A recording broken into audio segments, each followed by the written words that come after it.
kining pagtuo nga gihisgutan ni Kristo importante kaayo aron nga kita mosunod sa gisulti sa Ginoo ug makaila sa Ginoo dinhi sa kalibutan.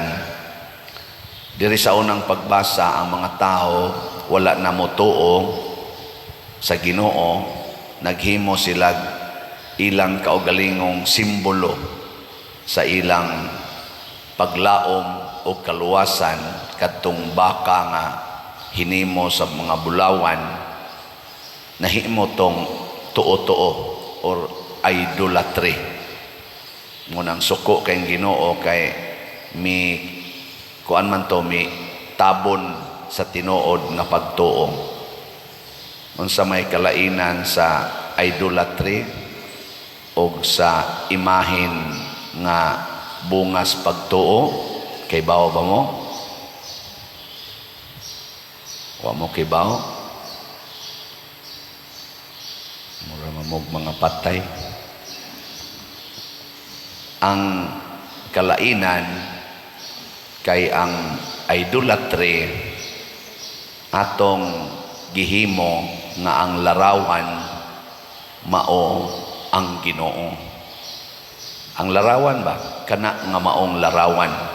Pananglitan San Vicente Ferrer nga larawan nya kana gyung larawana kay milagroso gyud kaayo na maora gyud na imong gitan-aw nga makaluwas nimo, makahatag nimo healing, makahatag nimo kaayuhan o mga grasya. Kana gyud nga maong larawan nya. Kung tagaan kag laing larawan ni San Vicente Ferrer, moingon dayon ka di na mao, kini gyud nga maong larawan. Mao gyud ni kay kahibaw jud kung milagroso siya kani ding larawan, di na mao, kini gyung larawana. Mag-ilo kita ng usa ka larawan kay kana gyung larawana ang tuburan sa grasya, kana idolatry na. Pero kung ang imong tan-aw sa larawan ni San Vicente Ferrer nagrepresentar o nagpahinomdom nimo sa tinuod nga San Vicente Ferrer, nga usara ka San Vicente Ferrer, kana pagtuo na. Na bisag asa ka kakitag larawan ni San Vicente Ferrer, bisag katong pinakagamay o pinakadako nga larawan dinhi sa Pilipinas o didto sa asa dapitang suok sa kalibutan, motuo ka nga nagpunting na sa usa ka tinuod nga San Vicente Ferrer nga natawo ni adtong kano sa to natawo January 13 sa tong anyo ha 1350 og namatay ni adtong April 5 14 19 brighta na inyo. Sabi kay mo na inyong topic sa pagsigiron dito kuan bisita patron. Kana ba? Kana mao na ipagtuo. Dili na tuo-tuo. Sama sad ni Kristo. Si Kristo niingon siya, ako mao ang gipadala sa Amahan. Ang mutuo kanako mituo sa Amahan. Pasabot, dili siya idolatry. Dili siya tuo-tuo. Kay nagrepresentar siya sa tinuod nga Dios. Mao na nga ang tanang larawan ni Kristo nga atong gibutang sa altar.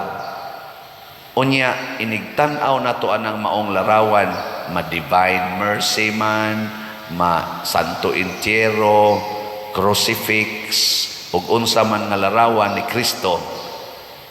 Dili ta masabod sa maong larawan kung dili mupunting na sa tinuod nga bugtong anak sa Dios nga nagpakatao nga mao si Kristo nga natawo ni adtong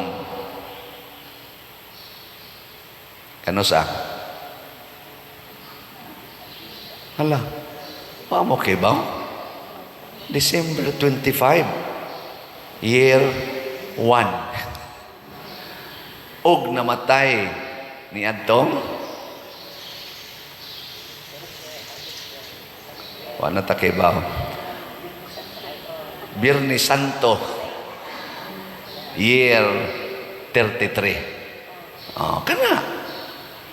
Mao na siya ang tinuod nga Kristo. Dili kay mo ingon ka, kinig yung maong crucifix, kinig yun nga maong imahin sa nanganana, Santo Entierro, kinig yun nga imahin sa Divine Mercy, kinig yun nga maong imahin sa Holy Face. Maurag yun ni ang Ginoo. Kinig yun nga imahin sa Christ the King. Maurag yun ni ang tinuod nga simbolo ni Kristo. Kanang ubang imahin diha nga Santo Niño, wa na naibili. Idolatry na. No? Hiling nga imong tupad. Wa ka mag-idolatry.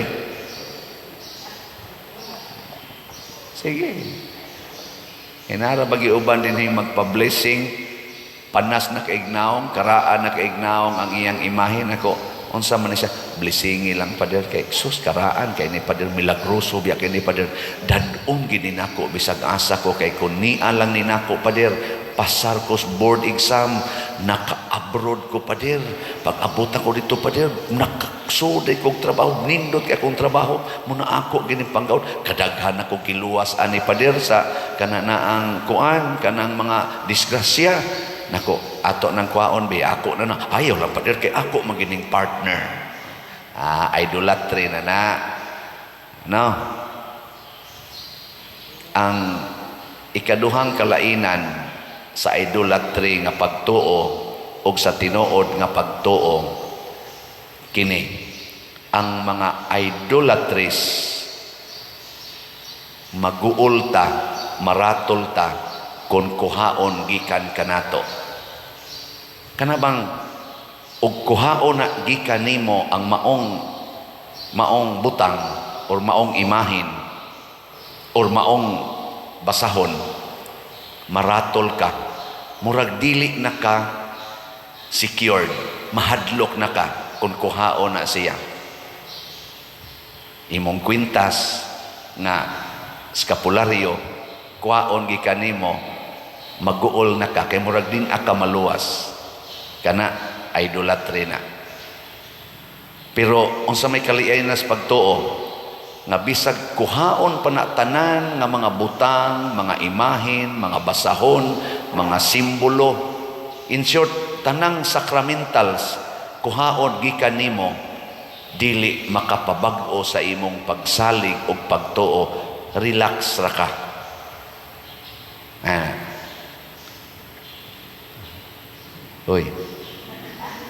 Relax ra mo kung maguba ning atong simbahan.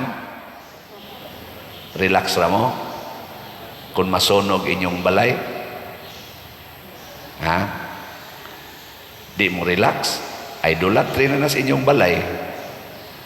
Relax ra ka asawa nga mamatay na imong bana. Relax ra. Bana, relax ra ka mamatay na imong asawa.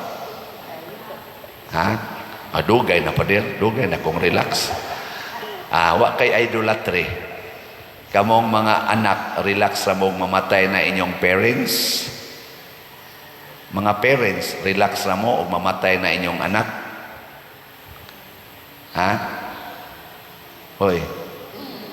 Muna si Kristo gilangkatan sa tanan. Hastang katapusan niyang sinina nga hinimo ni Mama Mary iyang inahan gilangkat gikaniya gihubo gikaniya hubo siya ug nanagan pagyud ang tanang mga tao nga iya untang gilauman except lang ni Mama Mary si Jesus relax ra gyud ni padayon siya kay matod pa niya wala ako mag-inusara ni kuyog kanako ang akong amahan.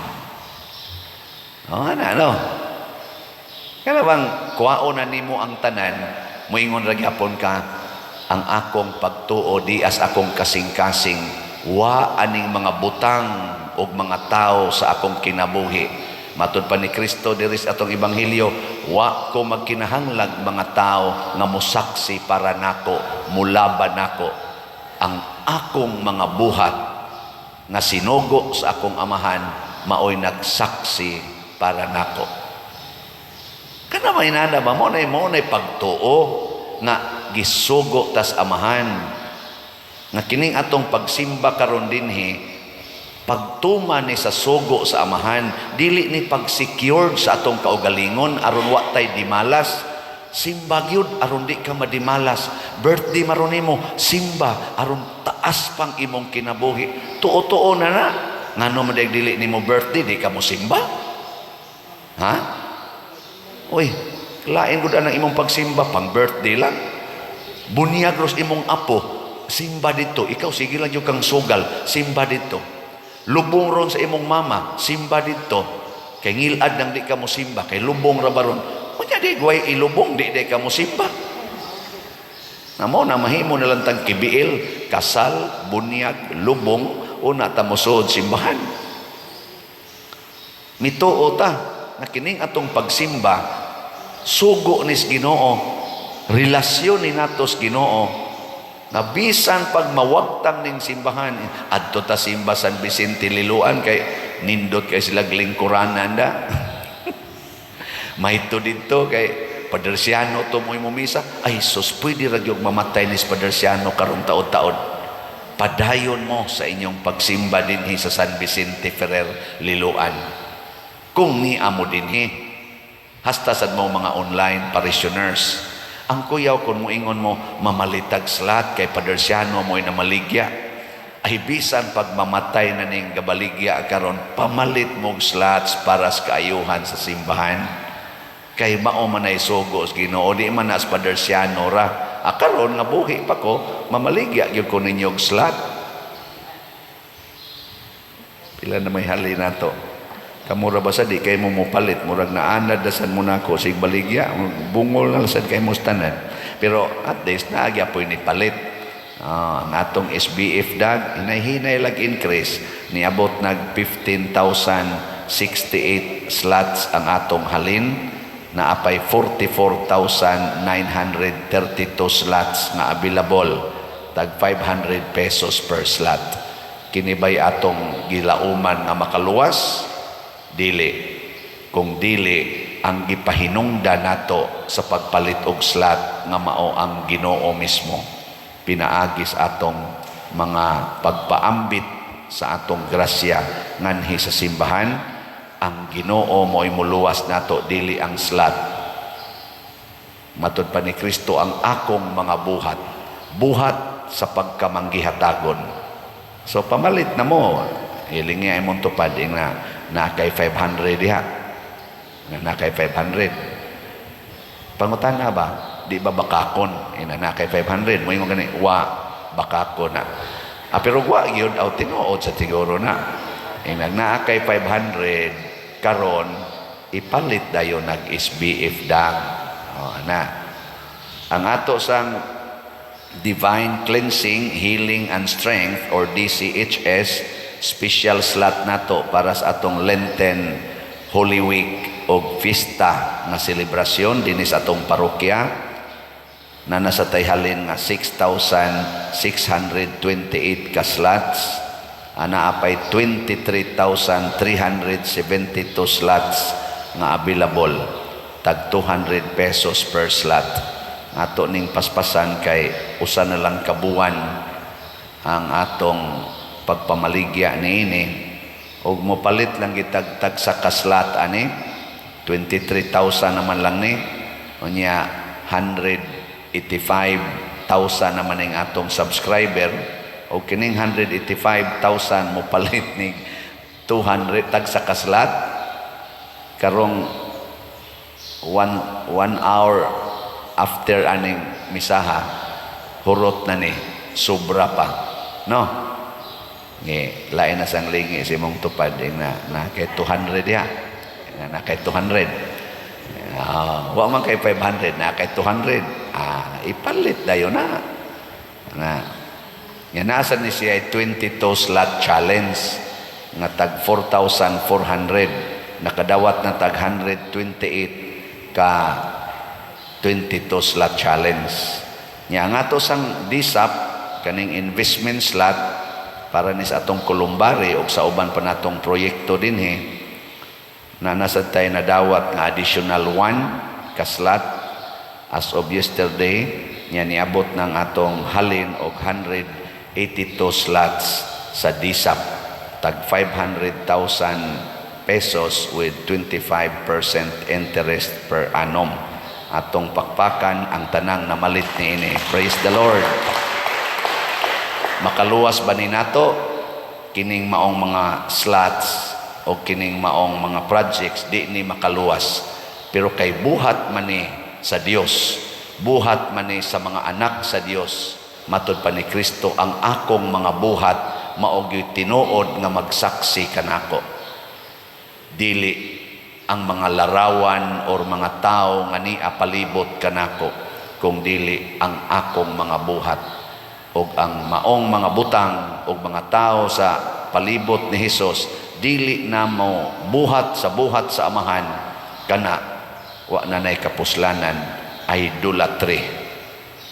Muna ang atong sitiyo katong atong paras paghimog mga balay, ubay-ubay na tag nabuhat as of last week. Niabot nag 63 ka balay ang atong nahimo. Nya doon na pa'y balanse, gipasubay na ko sa atong treasurer Sister Nara na apay nahibilin nga as of March 11 nga 1,894,000 pesos sa sitiyo. So makahimo pa ni siyag mga 40 ngadto sa 50 kabalay. Pakpaka na to. So naatay mga pila to kabalay panghimuonon, Brad William? Wa man des Brad William ron. Patay naman des. Ay, patay naman. Day off man deron. Kaning napay mga almost 60 ka ground zero nga balay nga nang-apply nato. So at least og padayono nato ang pagtrabaho niini, makaabot tag 40 ka buok, jutay na lay mahibilin sa nag-present karon. So close usa ta sa pagpanawat, di usa ta mudawat og mga new applicants para sa pag-repairs balay kay suwaya nato og hurot usa ning atong balance asa ni kutob, pero labing minus 40 pa ni kabalay ang matrabaho ani. Sus kanindot, no? Makaluwas ba ni nato ang sitiyo? Dili. Pero kay buhat man ni paras Ginoo nga mao ang pagtabang ngadtos mga labing nanginahanglan, makaluwas ni nato. Kay matud pa ni Hesus, wala ko'y balay, imo kong gipasulod sa imong balay. Kini wa kita mo ingong nipasulod ta sa atong balay, gihimuan nato balay. Di ba? Mura magyapon mo wa malipay, wa magitingay mo apil anay tingali. So aron congratulations mo ang atong simbahan sa naningkamot sa bisan unsang mga activities aron lang kita mo masuod sa Ginoo. So karong Sabado, Pitsa 16, karong Sabado na atay synodal worship. Panguluhan ni sa ato mga charismatic communities dinhi.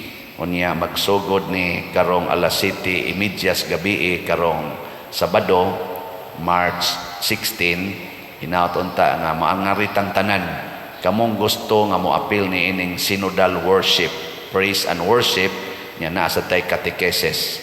Naningkamot ko nga ako mao'y mangunay pagpaambit sa atong basic catechesis sa simbahan aron nga madugang-dugangan ang atong pag-ilas Ginoo o pagsunod sa Ginoo.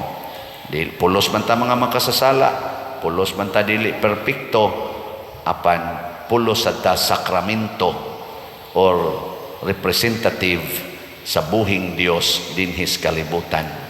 Hinaut unta lig-uno nato ang atong pagtuo.